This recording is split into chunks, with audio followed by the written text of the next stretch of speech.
Hi, welcome to another episode of Hot Takes. Just shy of a year ago, our beloved and wise Chancellor decided to increase the rate of national insurance for employers from 13.8% to 15%, and to cut the rate or to cut the level at which it cuts in from 9,100 down to 5,000.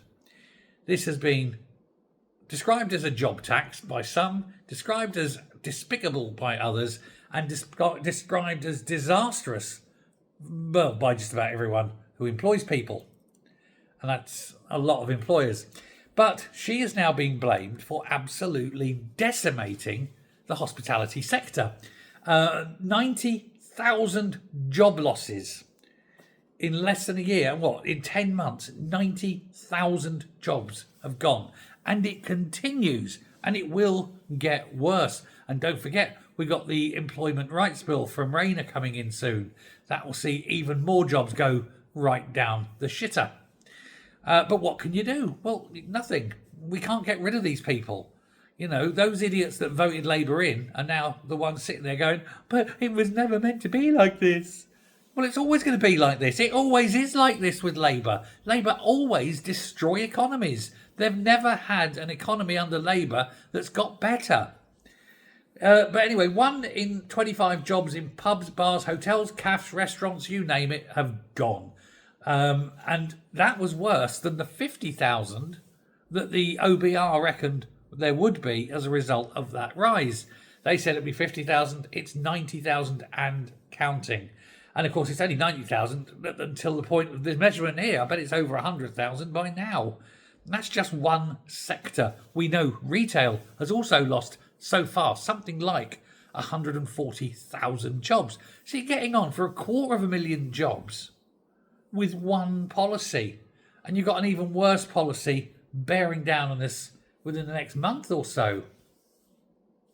Now, the chairman of UK Hospitality, a lady by the name of Kate Nichols, she said that the staggering figures showed the hospitality industry as the hardest hit in the country by far, and it is literally on its knees. More than half of all job losses since October occurred in hospitality is further evidence that our sector has been by far the hardest hit on all the sectors. And the sheer scale of costs being placed upon it has forced businesses to take agonisingly tough decisions to cut jobs. Well, let me tell you, there'll be a lot more jobs cut and there'll be a lot more places closing, pubs, clubs, bars and etc., because they just can't afford to go on. One of the big problems is by increasing tax, you're taking money directly out of people's hands and giving it to the government, which means that people aren't spending it in the hospitality industry or anywhere else for that matter.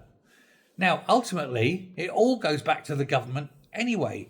In an ideal world, you have a thing called the Malthusian multiplier, which is where the money goes spend all the way down the line, and the government get a cut at every point. You do that, the government actually end up with more tax, more money. But everyone who's spent the money has kept someone else employed. That person's earned the money. That's gone down the line, and so forth. Of course, had anyone given, our bricktop, Lego-headed, thicko-bint Chancellor a copy of Basic Economics for Dummies, she'd have understood that, and she wouldn't have done all the stupid things she's done, and all the stupid things she's continuing to do, and all the stupid things she's got planned yet to come. It is absolutely immensely dumb of her. Unless, of course, it isn't, and it's deliberate. Let me know what you think. Thanks a lot. Bye.